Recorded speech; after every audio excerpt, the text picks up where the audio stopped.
Il calcio dei grandi a Cartigliano lascia spazio a quello dei più piccoli, con la prima squadra di Alessandro Ferronato che chiude la stagione pareggiando 2-2 contro lo Spinea.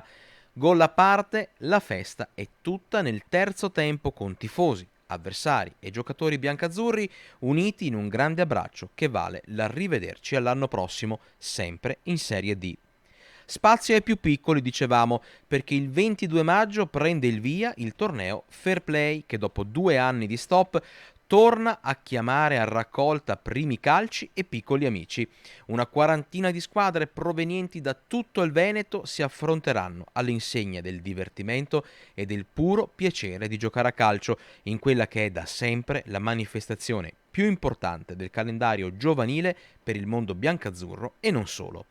Giornata finale sabato 11 giugno e a proposito di fair play, ecco come i giovanissimi del 9 hanno accolto i pari età del Cartigliano, vincitori del campionato. Chapeau!